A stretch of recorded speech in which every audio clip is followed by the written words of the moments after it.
Social media पर इस समय बहुत सी बातें चल रही हैं और अधिकतर बातें आज सरफराज को लेकर हैं, जबकि रोहित शर्मा और जडेजा ने 204 रनों की पार्टनरशिप ऐसे पॉइंट पर आके करी थी कि इंडिया को अगर वहां पार्टनरशिप नहीं मिलती तो आज इंडिया का खेल खत्म था भाई।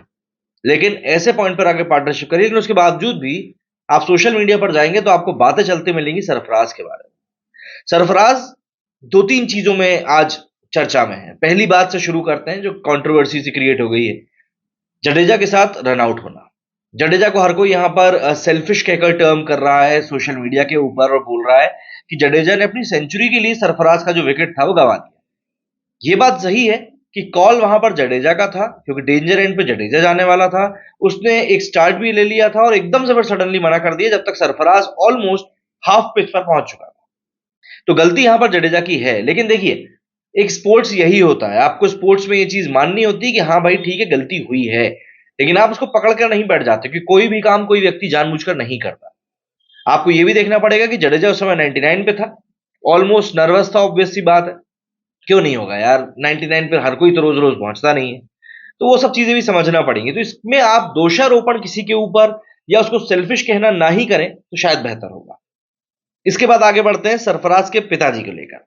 आज सुबह जब तस्वीरें निकल कर आई कि भैया सरफराज के पिताजी कितने ज्यादा इमोशनल हो रहे थे आज वो कैप को लेकर, मतलब बताता है वो यार कि एक माता पिता कितने ज्यादा प्राउड होते हैं जब उनके बच्चे कुछ अच्छा करते हैं। और इसमें कोई दो राय नहीं है, ये वाकई में एक खुशी भरा पल था। और जितनी फियरलेस क्रिकेट सरफराज ने खेली है उसके बाद में ये मौका आना ही बहुत बड़ी बात थी। बट सरफराज के पिता एक दूसरे कारण से सुर्खियों में आ गए और वो कारण था कि वो कमेंट्री बॉक्स में कुछ देर के लिए जाकर बैठे थे अपने थॉट्स को शेयर करने के लिए। इसके बाद सोशल मीडिया पर बड़े सारे कई लोग ये कहने लगे कि यार हमने तो और किसी डेब्यूटेंट के पिता को कमेंट्री बॉक्स में बैठे हुए नहीं देखा। देखिए आपको यहां पर दो चीजें समझनी पड़ेगी। पहला, एक इमोशनल बैकग्राउंड और दूसरा ब्रॉडकास्टर का बैकग्राउंड है ना। हम हॉटस्टार के देखते हैं कि वो कोहली को कुछ ज्यादा ही फोकस करते हैं। अगर आप सरफराज को देखेंगे तो सरफराज की जो कहानी है, अगर आप एक क्रिकेट लवर हैं, क्रिकेट के फॉलोअर हैं, तो आपको ये बात बहुत अच्छे से समझ में आनी चाहिए कि सरफराज एक लंबे समय से दरवाजे को सिर्फ नॉक नहीं कर रहा था, बल्कि दरवाजे को ठोक पीट लात जूते सब मार रहा था कि भैया मुझे टीम में लो, क्योंकि वो इतने लंबे टाइम से एक अच्छा गेम दिखा रहा था बट उसको टीम में एंट्री नहीं मिल रही थी। आज ये कल वो, फिर वो बात, फिर ये बात, मतलब हर जगह सरफराज की बात चल रही थी, बस वो टीम में नहीं आ रहा था। इतनी सब चीजों के होने के बाद में विराट कोहली को टीम से बाहर जाना पड़ा, केएल राहुल को इंजर्ड होना पड़ा, अय्यर को इंजर्ड होना पड़ा, तब कहीं जाकर सरफराज को मौका मिला। जब इतना कुछ करने के बाद किसी खिलाड़ी को मौका मिलता है तो वो मौका अपने आप में वाकई में बड़ा हो जाता है। और देखिए कुछ लोग होते हैं जिनके बारे में नेचुरली लोग बातें करना पसंद करते हैं और सरफराज उन्हीं क्रिकेटर्स में से एक है। तो यहां पर आप धर्म मजहब वाले एंगल को थोड़ा सा अलग रख दें, वो ज्यादा बेहतर रहेगा। और रही बात कमेंट्री बॉक्स में जाकर बैठने की, तो कमेंट्री बॉक्स में सरफराज के पिता को सिर्फ इसीलिए बुलाया गया था क्योंकि वो खुद एक प्रोफेशनल क्रिकेटर रहे, मुंबई की तरफ से काफी खेला है। दो अच्छे क्रिकेटर्स उन्होंने प्रोड्यूस किए हैं, एक तो सरफराज हो गया, एक सरफराज का छोटा भाई जो कि अभी अंडर 19 में खेला। इसके अलावा कई सारे डिविजनल क्रिकेटर्स भी इन्होंने प्रोड्यूस किए हैं। तो ना सिर्फ सरफराज के पिता को क्रिकेट का ज्ञान है, बल्कि उन्होंने कई सारे प्लेयर्स को तैयार भी किया है। तो ऐसा नहीं है कि उन्हें क्रिकेट की बारीकियों के बारे में पता नहीं है। ये चीज हो गई। अब बारी आ जाती है भाई सरफराज की परफॉर्मेंस पे। सरफराज के परफॉर्मेंस पे एक काम करते, बाद में बात करते, पहले जरा दूसरी चीजों के बारे में बात कर लेते हैं। देखिए आज का मैच जो था, एक चीज तो समझ में आ गई कि भाई पिच के ऊपर बैटिंग करने लायक जगह थी। इंडिया ने टॉस जीता, पहले बैटिंग करने का फैसला किया और वो फैसला बिल्कुल भी इंडिया के फेवर में नहीं गया, क्योंकि भैया मैच शुरू होते ही इंडिया ने जिस तरीके से अपने विकेट फेंके, उनको देखकर ऐसा लग रहा था कि इंडिया के कुछ क्रिकेटर्स को खेलने में मजा नहीं आ रहा है। जायसवाल के साथ रोहित शर्मा ने ओपनिंग करी। रोहित शर्मा जो कि हर मैच में अपना विकेट फेंक देते थे, इस मैच में उनको विकेट फेंकने का मौका ही नहीं मिला। दरअसल हर बार क्या होता था, जायसवाल अच्छी बैटिंग कर रहा होता था तो रोहित शर्मा कैरिड अवे हो जाते थे, आउट हो जाते थे।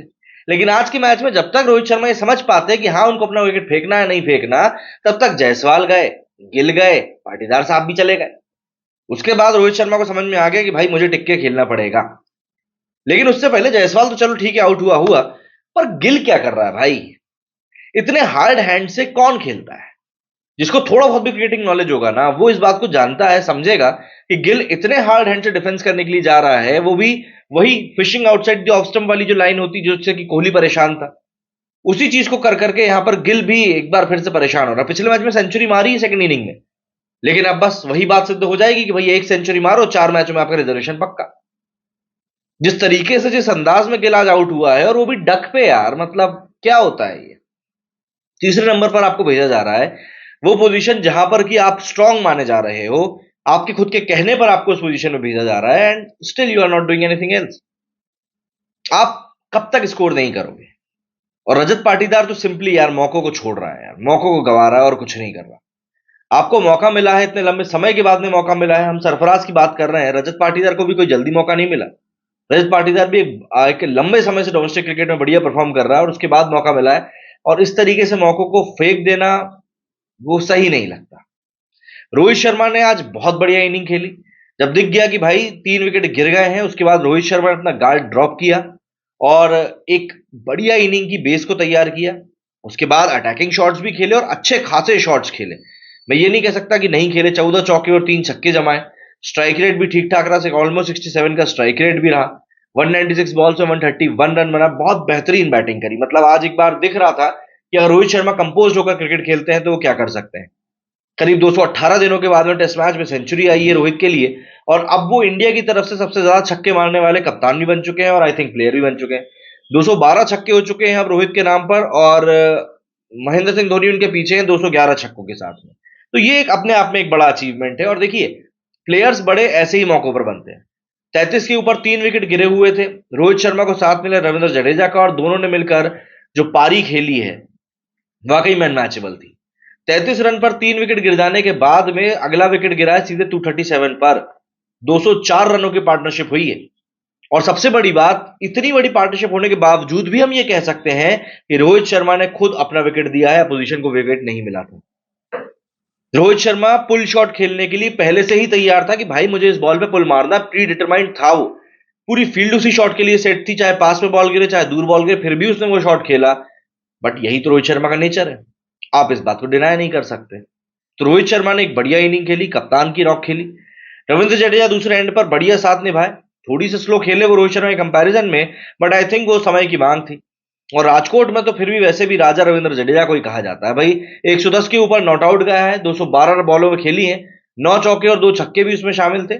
बढ़िया इनिंग खेली, ऐसी इनिंग खेली जिसको कि देखकर आपको लगेगा नहीं कि एक प्योर ऑलराउंडर है, बल्कि एक बैट्समैन की तरह अपनी पारी को आगे बढ़ाया और बहुत बढ़िया बैटिंग करी। देखिए, आप चाहे कुछ कहें कि भाई रविंद्र जडेजा की पर्सनल लाइफ में क्या चल रहा है नहीं चल रहा, मतलब एक मीम अभी बहुत शेयर हो रहा है कि अब तो रविंद्र जडेजा से 2 पिता नाराज है। दरअसल 12 फरवरी को खबर आई थी कि भाई इनके घर में ही कुछ तू में चल रही है, लेकिन अब तो इनसे सरफराज के पिता भी नाराज हैं। तो ये सब तो मीम्स चलते रहते हैं, बट आप भले ही सरफराज के रनआउट को आप याद कर करके कुछ भी बोल लें, लेकिन जडेजा के कंट्रीब्यूशन को आप कम नहीं आंक सकते।